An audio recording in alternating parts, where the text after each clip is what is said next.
அருள் அமுதம். ஹரி ஓம். ஸ்ரீ குருப்யோ நமக. எல்லாம் வல்ல அடியனுடைய குருநாதர் ஸ்ரீ சுகப்பிரம மகிழ்ச்சியினுடைய அருட்கருணையாலும் ஆச்சாரியனுடைய அருட்கருணையாலும் நம்முடைய இந்த அருளமுதம் என்கின்ற அற்புதமான இந்த யூடியூப் சேனல் வாயிலாக நாம் அநேக தெரியாத விஷயங்களை, ஆன்மீக விஷயங்களை, ஜோதிட விஷயங்களை, பர ரகசியங்களை எல்லாம் அடியனுடைய குருநாதருடைய வாயிலாக அவருடைய கருணையால் பதிவிட்டு கொண்டிருக்கிறேன்.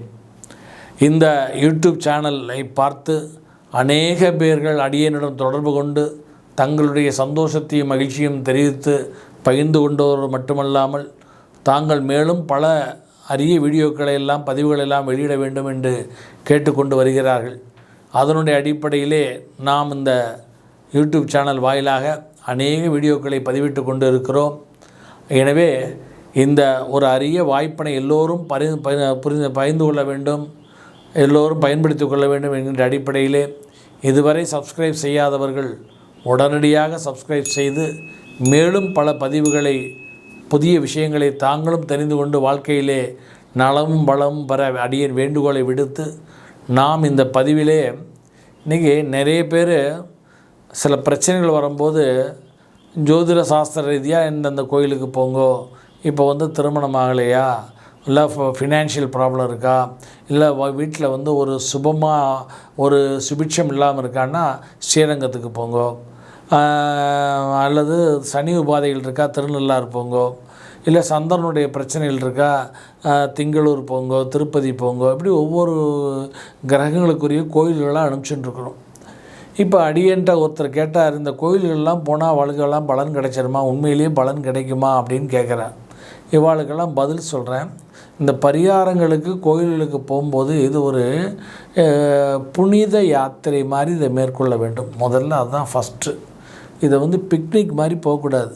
சில பேர் ராமேஸ்வரம் போச்சோன்னா ஃபேமிலி முழுக்க மொத்தமாக ஒரு வேனில் ஏறிண்டு கும்மாளம் போட்டுண்டு குழந்தைகளை கூட்டுண்டு டான்ஸ் ஆடி பாடிண்டு டிவியில் பாட்டு கேட்டுண்டு அது ஒரு பிக்னிக் மாதிரி போய் ஒரு ஹோட்டலில் போய் ஒரு 2 மணி நேரம் உட்காந்து சாப்பிட்டுட்டு அதுக்கப்புறம் ஒவ்வொரு ஹோட்டல்லையாக சாப்பிட்டு ராமேஸ்வரம் போய் அங்கே லாட்ஜில் போய் நல்லா தூங்கி இவங்களுக்கு சௌரியமான டயத்தில் எழுந்திரிச்சு அதுக்கப்புறம் போய் கடலில் குளிச்சுட்டு ஏதோ பரிகாரம் பண்ணிவிட்டு வந்துடுறான். வந்த உடனே நான் பரிகாரம் பண்ணியாச்சு அப்படின்றான். சரியாகுமான? கண்டிப்பாக சரியாகாது. முறை இருக்குது. முதல்ல எத்பாவம் தத் பவதின்னு வேதத்தில் ஒரு வாக்கியம் இருக்குது. நாம் எதை எவ்வாறு பாவிக்கிறோமோ அது அவ்வாறாக மாறிவிடும். நீங்கள் முதல்ல நம்ம பரிகாரத்துக்கு கோயிலுக்கு போகிறோம்.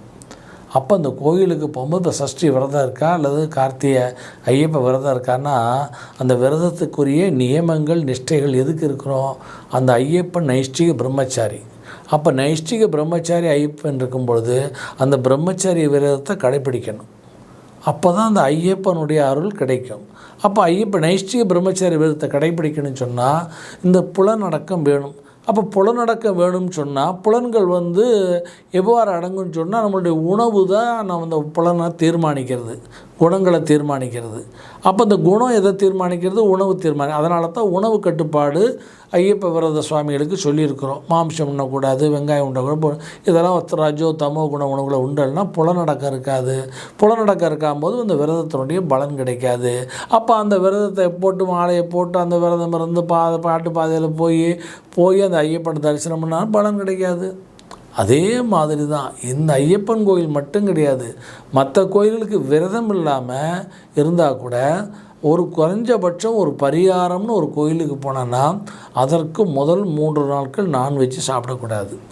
அதற்கு அடுத்த கோயிலுக்கு போயிட்டு அடுத்த 3 நாட்களும் நான்வெஜ் சாப்பிடக்கூடாது. இது எல்லா பரிகாரங்களுக்கும் இது பொருந்தும். இது நான்வெஜ் மட்டும் கிடையாது, வெங்காயம் பூண்டு கூட சாப்பிடக்கூடாது. ஏன்னு சொன்னால் இதெல்லாம் தமோ குண உணவுகள். நம்மளில் தமோ குண உணவுகள், ரஜோகுண உணவுகள், சாத்விய உணவுகளை பிரிச்சிருக்கு. ஏன்னா இந்த உணவுகள் தான் குணங்களை உற்பத்தி பண்ணும். இப்போ நம்ம சாப்பிட்ட உடனே உள்ள சாப்பாடு போகிறது டைஜஷன் ஆகுது. டைஜஷன் ஆகுதுன்னா ஒரு பார்ட் என்ன பண்ணுன்னா கழிவாக வெளியேறிடுறது, இன்னொரு பார்ட் என்ன பண்ணுன்னா ரத்தமாக உற்பத்தி பண்ணுறது. இன்னொரு பார்ட் என்ன, 2 நாள் கழித்து அந்த ரத்தத்துலேருந்து அந்த எந்த சாப்பாடு சாப்பிட்டோமோ அது வந்து நமக்கு குணத்தை, கேரக்டரை கொடுக்கறது. அப்போ அந்த உணவின் மூலமாக தான் நம்மளுடைய கேரக்டர் வருது. அப்போ அந்த ரஜோகுண உணவு சாப்பிட்டா கோபமான, இப்போ ஒன்றுமே வேண்டாம், ஒரு 2 நாளைக்கு ஒரு நாள் உப்பையும் காரையும் நேற்று சேர்த்து சாப்பிட்டு பாருங்க, 3ஆவது நாள் கோபம் அதிகமாக வரும். 2 நாள் பழையசை சாப்பிட்டுட்டு இந்த வெங்காயம் பூண்டெல்லாம் சாப்பிடுங்க, மந்தத்தன்மை ஏற்படும். இப்போ நிறைய பேர் பாருங்கள், வெங்காய ஊத்தப்ப சாப்பிட்டு வெங்காய ஊற்ற சாப்பிட்டா ஒரு மாதிரி மந்தமாக இருக்கும்பா. காரணம் அது வெங்காயம் சாப்பிட்டதுனால. அப்போ அந்த மந்தமாக இருக்கிறவா அடுத்தாப்புல விரதத்தை வந்து அவள் முறையாக கடைபிடிக்க முடியாது. இப்போ ஒரு கோஷ்டியில் போய் உட்காந்து ஐயப்ப பூஜை பண்ணும்போது இவன் மட்டும் தூங்கிகிட்டே இருப்பான், மற்றவங்கெல்லாம் சரண கோஷம் போட்டுட்டு அவன் தூங்கிட்டு இருப்பான். அப்போ அங்கே போய் அந்த விரதத்தை கரெக்டாக அவளை பண்ண முடியாது. அப்போ அந்த உணவுகள் வந்து ரொம்ப ரொம்ப முக்கியம். அதுக்கு தான் வைஷ்ணவ ஆச்சாரியாரான வேதாந்த தேசிகர் என்ன ஆகார நியமம்னு ஒரு கிரந்தமே ஏற்றிருக்கிறார். எதை சாப்பிடணும், எதை சாப்பிடக்கூடாது. ஏன்னா நமக்கு வந்து கோல் வந்து மோட்சம்.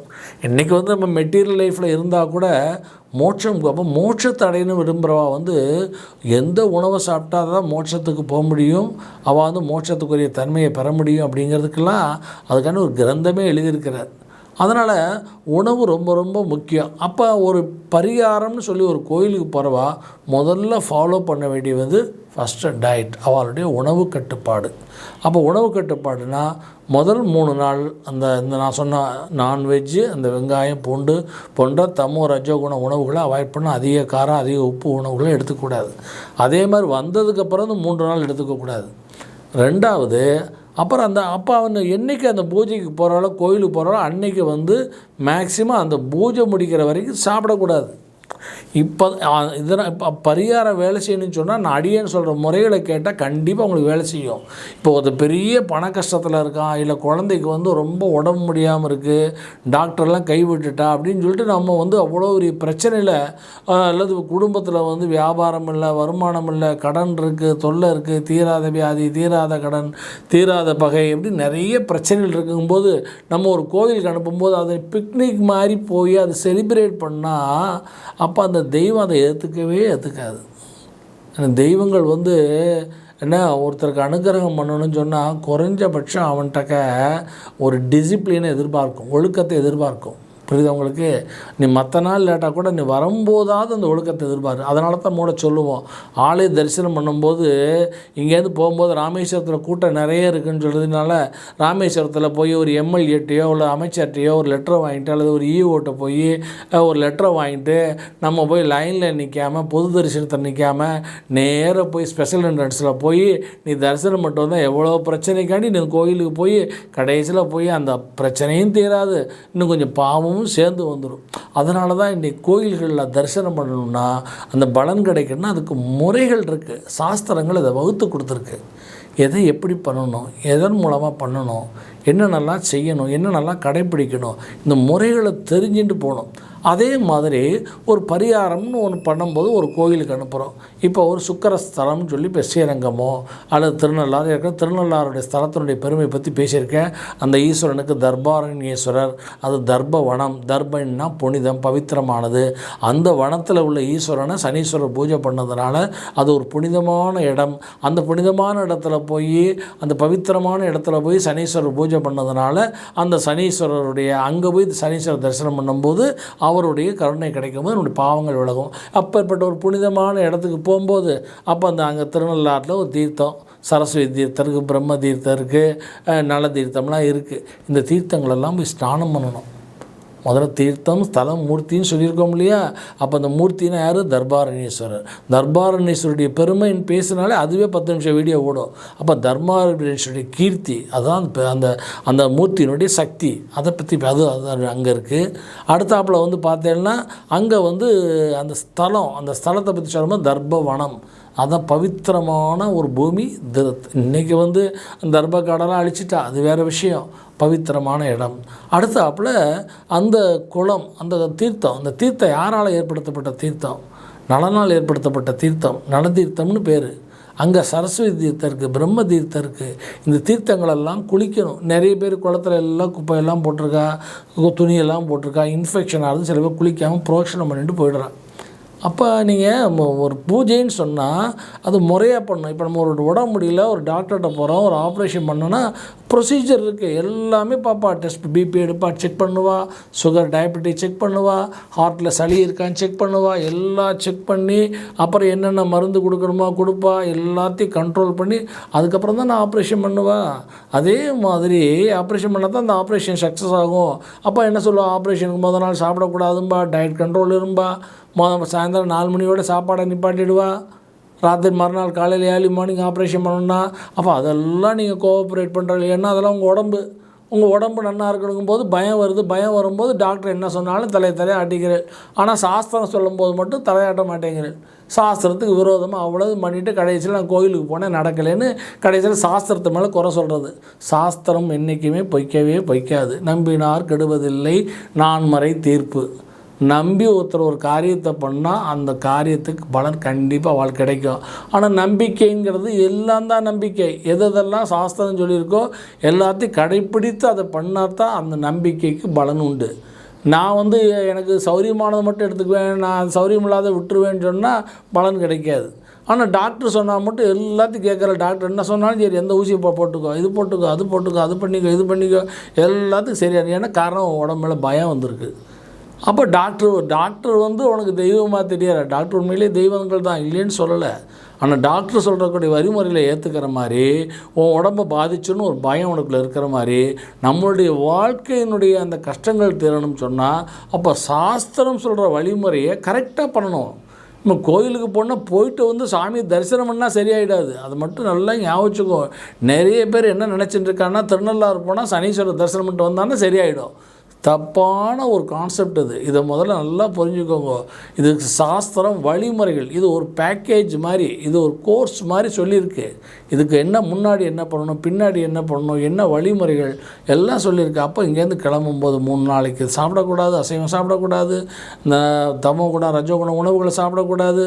போகும்போது அது பிக்னிக் மாதிரி பாவத்தில் எடுத்துன்னு போகக்கூடாது. அது ஒரு பக்தி யாத்திரையாக இருக்கணும். அது ஒரு க்ஷேத்ராடனம், ஒரு புண்ணியத யாத்திரையாக மனசில் பாவத்தில் எடுத்துன்னு போகணும். அங்கே ஆட்ட பாட்ட கொண்டாட்டங்கள் இருக்கக்கூடாது. என்ன அவங்க சிரிப்பு விளையாட்டுகள் நிறைய இன்றைக்கி அதான் எல்லாரையும் பார்த்துட்டுருக்கேன். நான் பார்த்துட்டுருக்கு எவ்வளோ தூரம் போயிட்டு வந்தேன்னு நடக்கலைன்னா காரணம் நீங்கள் போனதே பிக்னிக்கு, நீங்கள் கோயிலுக்கே போகல. சில பேர் என்ன பண்ணுவான், இந்த கோயிலுக்கு போயிட்டு பக்கத்தில் பிக்னிக் ஸ்தலங்களெல்லாம் வேறு போயிட்டு வருவான். இது அதை விட கொடுமை அது. அதாவது நம்ம புனித யாத்திரை போயிட்டு பக்கத்தில் புண்ணிய ஸ்தலங்களில் பிக்னிக் ஸ்பாட்டுக்கெல்லாம் போகவே கூடாது. என்ன இதெல்லாம் ஃபாலோ பண்ணணும். நம்ம எதுக்காண்டி போயிருக்கோம், இப்போ யாராவது ஆப்ரேஷனுக்குன்னு சொல்லி ஆஸ்பத்திரிக்கு போயிட்டு ஆஸ்பத்திரி பக்கத்துலேயே பீச் இருக்குது, கொஞ்ச நேரம் பீச்சில் விளையாடுவோம், நேரம் குளிப்பாளாக போய் ஆப்ரேஷன் பண்ண போனவா பண்ண மாட்டோம் இல்லையா? நேரம் எப்படா வீட்டுக்கு சேருவோன்னு தானே இருப்போம். அதே மாதிரி தான் எதை பண்ணணும், எதை எப்போ பண்ணக்கூடாது. பிக்னிக்னால் தனியாக போயிட்டு வாங்க, நீங்கள் தப்பே கிடையாது. பரிகாரம்னு சொன்னால் அதுக்கு ரெஸ்ட்ரிக்ஷன் இருக்குது, அந்த பாவம் இருக்குது, அந்த பாவத்தில் அதை எடுத்துகிட்டு வரணும். அந்த வகையில் கோயிலில் அந்த புனித ஸ்தலங்களில் போகும்போது புனிதமான அந்த மனசை சுத்தமாக பரிசுத்தமாக வச்சுட்டு போய் அங்கே போய் அந்த புண்ணிய தீர்த்தங்களில் ஸ்நானம் பண்ணணும். ஒரு ஊரில் ஒரு குளம் இருக்கும், ஒரு சில ஊரில் 2 குளம் இருக்கும், சில ஊரில் 3 குளம் இருக்கும். இப்போ திருவெண்காடு ஸ்தலம் போனீங்கன்னா புதனுடைய ஸ்தலம், நரம்பு சம்மந்தப்பட்ட வியாதிகள்லாம் போனோம்னா திருவெண்காடு போகணும், நீரோ ப்ராப்ளம்லாம். இப்போ அங்கே போயாச்சுன்னா 3 குளம் இருக்கும், அக்னி தீர்த்தம், சூரிய தீர்த்தம், சந்திர தீர்த்தம், 3 தீர்த்தம் இருக்கும். இந்த 3 தீர்த்தத்துலேயும் ஸ்நானம் பண்ணணும். திருவெண்காடில் முதல்ல அக்னி தீர்த்தத்தில் குளிக்கும்போது நம்மளுடைய பாவங்கள் போகும். சூரிய தீர்த்தத்தில் குளிக்கும்போது பிரெயின்லேருந்து ஆக்டிவேட் ஆகிடும். பிரெயின் தான் நீரோடைய ஹெட்டு, கமாண்டிங் பவரே அங்கே தான். அடுத்த சந்திராதீதத்தில் குளிக்கும்போது நம்முடைய மனசு தெளிவடையும். மனம் யாருக்கு அழுத்தம் இருக்கோ அவளுக்குலாம் நீரோ ப்ராப்ளம் வரும். அதனால தான் திருவெண்காடு கான்செப்ட் அது. திருவெண்காடில் அக்னி தீர்த்தம் முன்பு ஜென்ம பாவங்களும் இப்போ இருக்கக்கூடிய மன அழுத்தங்கள்லாம் ஏற்படக்கூடிய நரம்பு வீக்னஸ்ஸு, நரம்பு வீக் ஆகுதுன்னா மன அழுத்தம் யாருக்கு அதிகமாக இருக்கோ அவளுக்குலாம் நரம்பு வீக் ஆகும். அப்போ அதுக்கு சந்திர தீர்த்தம். அப்போ அந்த மென்டல் டிப்ரெஷன் இருக்கிற வாழ்க்கை அந்த சூரியன் இதெல்லாம் இவாளுக்கு மென்டல் டிப்ரெஷனும் மன அழுத்தம் ஸ்ட்ரெஸ் இருக்கிற வாழ்க்கெல்லாம் நீரோ ப்ராப்ளம் வரும். அப்போ அதனால தான் அங்கே 3 குளத்தை வச்சுருக்கிறான். அப்போ அந்த 3 குளத்துலேயும் முறைப்படி அக்னி தீர்த்தத்தை முறை ஸ்நானம் பண்ணி, அப்புறம் சூரிய தீர்த்த ஸ்நானம் பண்ணி, அப்புறம் சந்திர தீர்த்த ஸ்நானம் பண்ணி, அதன் பிறகு அந்த ஈஸ்வரனை வழிபட்டு, திருவெண்காட்டீஸ்வரர் வழிபட்டு, அங்கே அகோரமூர்த்தியை வழிபட்டு, அந்த புதன் வழிபட்டு, ஸ்வேதாரண்யேஸ்வரர் பிரணவாம்பிகை அந்த அம்பாள் பேர். அந்த அம்பாளை வழிபட்டு அதன் பிறகு அங்கே தியான பீடம் இருக்குது. அந்த தியான பீடத்தில் அமைதி. இப்போ வந்து நரம்பு வந்து ஒருத்தருக்கு வீக்காக இருக்குன்னு சொன்னால் தியானம் பண்ணால் சரியாயிடும். அதனால தான் அங்கே திருவெண்காட்டில் தியான பீடம்னு ஒரு மூலையில் அந்த புதன் கிரக பக்கத்தில் தியான பீடம் இருக்கும். அங்கே உட்காந்து தியானம் பண்ணணும். தியானம் பண்ணி அதுக்கப்புறம் அங்கே ருத்ரபாதம் இருக்குது. அந்த ருத்ரபாதத்தை தரிசனம் பண்ணி பிதர்களுடைய பாவங்கள்னால எனக்கு இந்த நரம்பு சம்மந்தப்பட்ட வியாதிகள் வந்திருக்குன்னு சொல்லி பிதர் பாவங்களுக்கு அந்த ருத்ரபாதத்தில் சரணடையணும். அதுக்கு வந்து பாதத்தில் வந்து தீர்த்தத்தை சேர்க்கணும். தீர்த்தத்தை சேர்த்து பிண்டங்கள் சேர்க்குறவா சேர்க்கலாம். சேர்த்துட்டு அதுக்கப்புறம் அங்கே வந்து ஸ்வேதமகா காளின்னு பேர். அந்த ஊருக்கு பேர் ஸ்வேதாரண்யேஸ்வரன் பேர். எப்படி திருநள்ளாருக்கு தர்பாரண்யேஸ்வரன் பேர் மாதிரி வேதாரண்யத்துக்கு வேதாரண்யேஸ்வரன் பேர். திருவெண்காட்டு ஈஸ்வரருக்கு பேர் ஸ்வேதாரண்யேஸ்வரன் பேர். அந்த அம்பாளுக்கு பேர் அந்த ஈஸ்வரனுக்கு பேரே ஸ்வேதாரண்யேஸ்வரர். அது ஸ்வேதவனம்னு பேர். புரியுது அவங்களுக்கு? அதே மாதிரி ஒவ்வொருனுக்கும் ஒவ்வொரு காரணங்கள் இருக்குது. அந்தந்த காரணங்களை வந்து நம்ம புரிஞ்சுண்டு அதற்கேற்ற மாதிரி இந்த வழிபாடுகளை செய்து அந்த அகோரமூர்த்திக்கு வழிபாடு பண்ணி அதுக்கப்புறம் வந்து அகோரமூர்த்தி வழிபாடு பண்ணாலும் எப்பேற்பட்ட வியாதிகளும் போயிடும். அப்புறம் இந்த ஸ்வேதமகா காளி, அந்த காளி அங்கே இருக்கா, அது ரொம்ப விசேஷம். அந்த ஒவ்வொரு கோவில்கள்லேயும் சில சன்னதிகள் விசேஷம். சில பேர் என்ன பண்ண நேரம் திருவெண்காடு போனால் அவங்க நேரம் ஈஸ்வரனை கும்பிட்டு புதன்கிட்ட போய் விளக்கு ஏற்றிட்டு புதன் தரிசனம் பண்ணிட்டு ஒரு பச்சை துணியை வாங்கி போட்டு ப்ளவுஸ் பீட் வாங்கி போட்டு கும்பிட்டு விளக்கு ஏற்றிட்டு வந்துடுறா. எல்லாம் பண்ணியாச்சு, பரிகாரம் பண்ணியாச்சு. இந்த மாதிரி பரிகாரங்கள் தப்பாக பண்ணும்போது அவளுக்கு அந்த பரிகாரங்கள்லேருந்து பலன் கிடைக்காது. அப்போ முறைப்படியான பரிகாரங்களை இதுக்கு தான் வேத ஜோதிடம் வேதம் அந்த ட்ரெடிஷ்னலாக இந்த ஜாதகம் பார்க்குறவா அந்த பரிகாரம் சொல்கிறவாள்கிட்ட போய் கேட்கணும். கேட்டேன்னா அடியன் வந்து பார்த்தேன்னா உங்களுக்கெல்லாம் நல்லா கைட் பண்ணுறேன். ஆனால் கேட்கணும். கேட்காம எல்லோரும் இன்றைக்கி வந்து நேரம் இங்கேருந்து கிளம்புனோடனே முதல்ல எந்த ஹோட்டலில் போய் சாப்பிட்லாம், எந்த ஹோட்டலில் பிக்னிக்லாம், காரைக்காலில் எந்த ஹோட்டலில் திருநள்ளாறு ஒன்றா காரைக்காட்டில் எந்த ஹோட்டல் தங்கலாம், இப்போ முதல்ல எதெல்லாம் தேவையில்லையோ அதெல்லாம் சர்ச் பண்ணுறா கூகுளில் போய். எதெல்லாம் ஆகாதோ எது சர்ச் பண்ணணுமோ அதை சர்ச் பண்ண மாட்டா. அது மாதிரி ஒரு தப்பான ஒரு வழிமுறைகளில் போய் வழிபாடு பண்ணும் பொழுது எதற்கு சொல்கிறேன்னு சொன்னால் ரிஷிகள் வந்து அந்த இப்போ திருவெண்காடோ திருநள்ளாரோ ரிஷிகள் வந்து தபஸ் பண்ணி தியானங்கள் பண்ணி இந்த வனத்தில் சனீஸ்வரர் வந்து இந்த வனத்தில் புத பகவான் வந்து தபஸ் பண்ணியிருக்கார். இந்த ஈஸ்வரனை திருவெண்காட்டீஸ்வரர் புத பகவான் வழிபட்டிருக்கிறார், தபஸ் பண்ணியிருக்கிறார். அப்போ இந்த இடத்துல புதனுடைய ஆதிக்கம் உள்ள இடம். அப்போ ரிஷிகள் அதை வந்து தியானத்தில் கண்டுபிடிச்சி இதெல்லாம் யுகங்களுக்கு முன்னாடி உள்ள விஷயம். அப்போ அதை முனிவர்கள் ரிஷிகளும் கண்டுபிடிச்சி அந்த இடத்துல இந்த இடத்துக்கு வர்றவாளுக்கு அந்த பிரச்சனைகள்லாம் வந்து விடுபடணும், அந்த நரம்பு சம்பந்தப்பட்ட வியாதிகள்லாம் விடுபடணும்னு சொல்லி தபஸ் பண்ணி மந்திரங்களை அந்த புதனுக்குரிய மந்திரங்களை அந்த இறைவனுக்குரிய மந்திரங்களை பீஜ அக்ஷரங்களை மூல மந்திரங்களை ஜபம் பண்ணி அந்த இறைவனை அங்கே பிரதிஷ்டை பண்ணியிருக்கிறான். பிரதிஷ்டை பண்ணும் பொழுது அந்த மந்திரங்களுடைய சப்தங்கள் அங்கே வந்து பரவி இருக்கும், அந்த இடத்துல இருக்கும். அப்போ அந்த மந்திர சப்தத்துள்ள மந்திர ஒளி அந்த ஒளியே அந்த இடத்துல நிறைஞ்சு இருக்கும். அது ஒரு வைப்ரேஷன். அந்த இடத்துல போய் நம்ம உட்காரணும். உட்காந்து அந்த ஸ்தலத்தில் தங்கணும். தங்கிட்டு இன்றைக்கி நிறைய பேர் திருவெண்காடு போனான்னா போனவொன்னே நேராக உள்ளே போகிறா, ஒரு ஈஸ்வரன் தரிசனம் பண்ணுறா, உள்ள நேரம் புதனுக்கு போய் விளக்கேற்றுறா, புதனுக்கு ஒரு தரிசனம் பண்ணிட்டு அடுத்த அரை மணி நேரத்தில் வெளியே வந்துடுவாள். வெளியே வந்து பஸ்ஸை பிடிச்சி அடுத்த கோயில் போயிடுவாள். தங்கணும். பெரிய ப்ராப்ளம் உள்ளவா நீரோ ப்ராப்ளம் உள்ளவன்னா புதன் ஸ்தலத்தில் போய் ஒரு மணி நேரம் தங்கணும். ஒரு நாள் தங்கணும். ஒரு நாள் தங்கி இருந்து அங்கே இருக்கக்கூடிய அந்த மந்திர சக்தியை அந்த முனிவர்கள் ரிஷிகள் ஏற்படுத்தி வைத்த அந்த மந்திரத்தை அந்த குளங்களில் குளித்து அந்த ஈஸ்வரனை தரிசனம் பண்ணி அந்த மந்திர சக்தியை உடம்புல முழுக்க ஏற்றிக்கணும். ஏற்றினானா ஆட்டோமேட்டிக்காக அந்த நரம்புகள் நீரோ சம்பந்த வியாதிகள்லாம் போகும். இவ்வாறு ஒவ்வொரு கோவில்களுக்கும் ஒவ்வொரு சக்திகளை வந்து ரிஷிகள் வந்து மந்திர ரூபமாக அங்கே வச்சுருக்கிறான். அந்த மந்திர சக்தி நம்ம உடம்புல ஏறுறதுக்கு ஸ்டோர் ஆகிறதுக்கு டைம் வேணும். ஒரு ஆஃப்டர் ஆல் நம்ம ஒரு செல்லுக்கு சார்ஜ் போடணும்னா ஒரு 2 மணி நேரம் ஒரு பேட்டரியை மாட்டி சார்ஜ் போட்டுருக்குறோம். ஆனால் அந்த உடம்புல உள்ள அந்த பாவங்கள் போய் அதுக்கு பலம் கொடுக்கணும் அப்படின்னு சொன்னால் அந்த நீரோவை பலப்படுத்தணும்னு சொன்னால் அந்த மந்திர சக்தி உடம்புல சார்ஜ் ஏறுறதுக்கு அங்கே உட்காரணும். அந்த கோயிலில் போய் ஒரு நாள் உட்காரணும். 1 நாள் 2 நாள் 3 நாள் அவளுடைய பிரச்சனைக்கு தந்தபடி.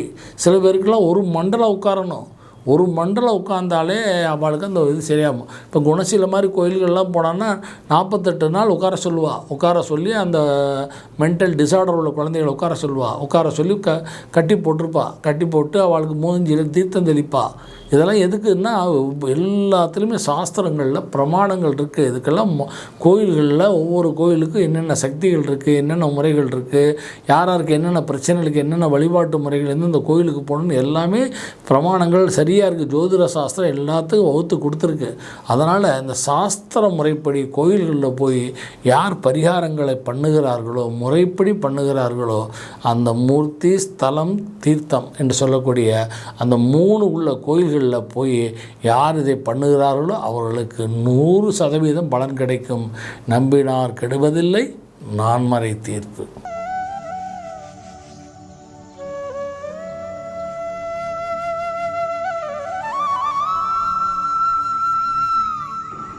அருள் அமுதம்.